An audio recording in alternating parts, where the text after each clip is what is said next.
बांग्लादेश और भारत के दरमियान टेस्ट सीरीज का आगाज जो कि 19 सितंबर से होने जा रहा है, उससे पहले बांग्लादेश के कप्तान की तरफ से एक बड़ी स्टेटमेंट आना और फिर इंडियन टीम जो कि एक लंबे अरसे के बाद टेस्ट क्रिकेट में वापस आ रही है, तो क्या हो सकती है उनकी प्लेइंग 11, इस हवाले से बात करेंगे। उससे पहले अगर चैनल पर नहीं है तो सब्सक्राइब कर सकते हैं और अगर वीडियो अच्छी लगी हो तो लाइक और शेयर भी कर सकते हैं।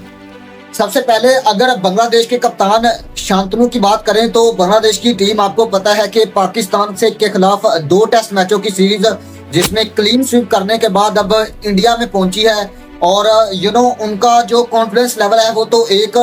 बड़ा होना ही है, क्योंकि अगर आप पाकिस्तान जैसी एक वर्ल्ड क्लास टीम को जो कि अब तो उनकी उस तरीके की परफॉर्मेंस जा नहीं रही, लेकिन एक दौर में पाकिस्तान की टीम जानी जाती थी जब मिसबाउल हक, यूनुस खान जैसे बड़े बड़े पाकिस्तान के प्लेयर्स पाकिस्तान टीम में खेलते थे। और याद रहे कि बांग्लादेश ने पहली दफा पाकिस्तान को हराया है। सो आई थिंक पहली दफा हिस्ट्री में टेस्ट सीरीज जीतना और वो भी पाकिस्तान जैसी बड़ी टीम को क्लीन स्वीप करना, तो आपका कॉन्फिडेंस लेवल तो बड़ा होगा ही। लेकिन यहाँ पर सवाल ये उठता है कि क्या विराट कोहली, रोहित शर्मा और यॉर्कर किंग जसप्रीत बुमराह की मौजूदगी में बांग्लादेश की टीम भारत को हराना तो दूर की बात है, क्या टफ टाइम दे पाएगी। सो ऑब्वियसली अगर शांतनु की बात करें तो उनकी तरफ से एक बड़ी स्टेटमेंट आती है कि हम बांग्लादेश को टफ टाइम देंगे और प्रोबेबली उनको हराने का भी मादा रखते हैं। ये स्टेटमेंट बांग्लादेश के जो स्कीपर हैं उनकी तरफ से सामने आना, और जैसे ही बांग्लादेश ने पाकिस्तान के खिलाफ क्रिकेट खेली,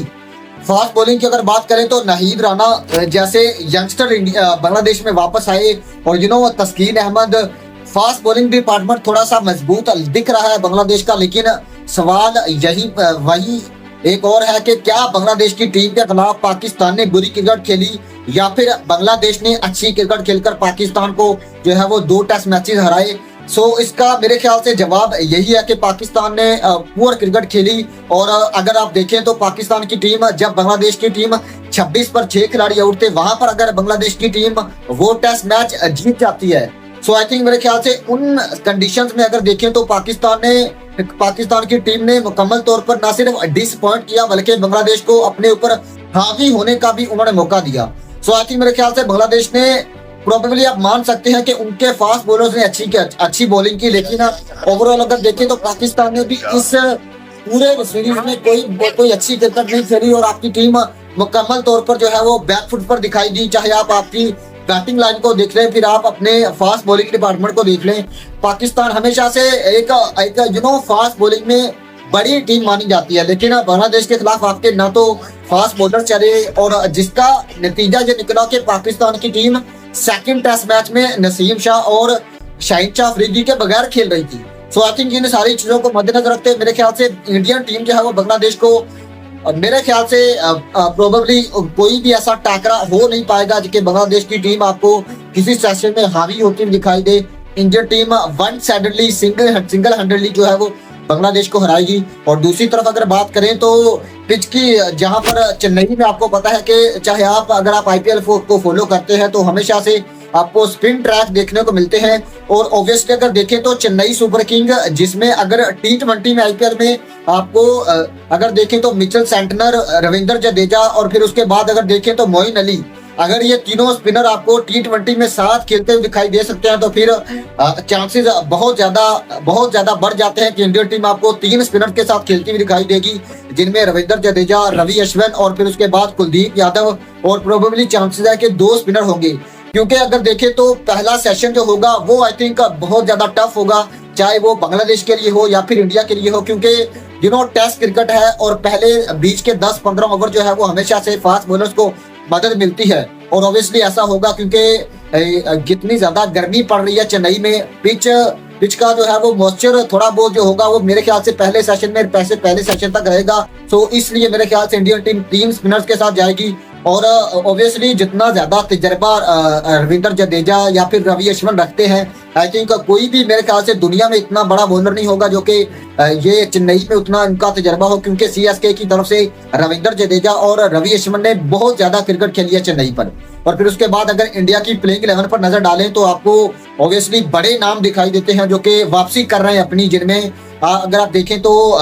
न सिर्फ विराट कोहली, रोहित शर्मा, बल्कि केएल राहुल, जसप्रीत बुमराह और प्लेइंग 11 मेरे ख्याल से कुछ यूं हो सकती है। ओपनिंग में आपको पता है कि रोहित शर्मा, उनके साथ यशस्वी जायसवाल, क्योंकि ओवरऑल अगर देखें तो पिछला एक साल से इंडिया के लिए कंसिस्टेंसी के साथ परफॉर्म किया है। चाहे आप यशस्वी जायसवाल को देख लें, और रोहित शर्मा तो ऑब्वियसली कैप्टन है, उनका होना तो बहुत ज्यादा जरूरी है। और फिर उसके बाद वनडे पोजीशन पर इंडियन टीम का जो है वो मेरे ख्याल से ब्राइट फ्यूचर है, जिनको देख कर लगता है कि वाकई इंडियन टीम के अंदर टैलेंट है और इंडियन टीम का जो फ्यूचर है वो एक सिक्योर हाथों में है। नाम मैं बात कर रहा हूँ शुभमन गिल की। और फिर उसके बाद नंबर 4 पर the GOAT of test cricket, the GOAT of all format मेरे ख्याल से विराट कोहली। और फिर उसके बाद अगर देखें तो केएल राहुल, और फिर उसके बाद केएल राहुल के बाद ऋषभ पंत, क्योंकि बड़े अरसे बाद टेस्ट क्रिकेट में वापसी कर रहे हैं, लेकिन ऋषभ पंत का खेलना मेरे ख्याल से बहुत ज्यादा जरूरी है, केएल राहुल और ऋषभ पंत का। क्योंकि इंडियन टीम जहां तक मुझे लगता है कि इन फ्यूचर को देखते हुए जिस तरीके से वो प्लेयर्स को मेंटेन करती है या जिस तरीके से वो प्लेयर्स को लेकर चलती है, क्योंकि आगे बॉर्डर गावस्कर सीरीज जिसका मैं बार बार जिक्र करता हूं, इंडिया ने ऑस्ट्रेलिया में जाकर खेलना है। और वहां पर आपको बड़ी टीम ऑस्ट्रेलिया का मुकाबला करना है, जहां पर आपको Mitchell Starc, Josh Hazlewood, PAT Cummins जैसे वर्ल्ड क्लास फास्ट बॉलर देखने को मिलेंगे, और वो भी ऑस्ट्रेलिया के एक ऐसे बाउंसी ट्रैक के ऊपर जहां पर मेरे ख्याल से कोई भी यंगस्टर जो है उसको चांस देना मेरे ख्याल से एक बेवकूफी वाली बात है। तो इसलिए मेरे ख्याल से केएल राहुल और ऋषभ पंत का खेलना बहुत ज्यादा जरूरी है। और फिर उसके बाद आपके 2 ऑलराउंडर्स, जिनमें रविंद्र जडेजा और रवि अश्विन। और फिर उसके बाद एक डिबेट हो सकती है कुलदीप यादव और अर्शदीप सिंह में, लेकिन आई थिंक चेन्नई की कंडीशंस को देखते हुए फैसला तो टॉस के वक्त होगा या उससे पहले होगा। लेकिन मेरे ख्याल से कुलदीप के साथ आपको जाना चाहिए, क्योंकि एक लेग स्पिनर के तौर पर मेरे ख्याल से उस मौके के ऊपर भी आपको लेग स्पिनर विकेट लेकर दे सकता है, जहां पर आपकी टीम जो है वो मुकम्मल तौर पर बैकफुट पर हो गई हो। सो आई थिंक मेरे ख्याल से इन सारी चीजों को मद्देनजर रखते हुए रवि अश्विन, रविंद्र जडेजा के साथ मेरे ख्याल से कुलदीप यादव का होना बहुत ज्यादा जरूरी है। और फिर उसके बाद आपके 2 मेन फास्ट बॉलर, जिनमें चोट से वापस आ रहे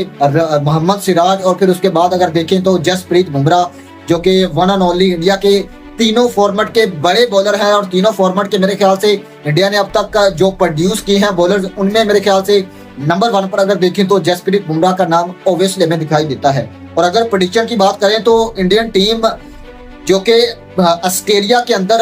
एक मर्तबा उनको अपनी फुल स्ट्रेंथ टीम के साथ हराकर आई है, जो कि एक बड़ी टीम किसी भी टीम का एक ख्वाब होता है। और फिर उसके बाद एक मर्तबा रोहित शर्मा, जसप्रीत बुमराह और विराट कोहली के बगैर इंडियन टीम उनको हराकर आई है। सो इस चीज से आप अंदाजा लगा सकते हैं कि किस लेवल ऑफ माइंडसेट या किस लेवल की क्रिकेट खेलने की काबिलियत रखती है इंडियन टीम। और इस चीज से आप अंदाजा लगा सकते हैं कि बांग्लादेश का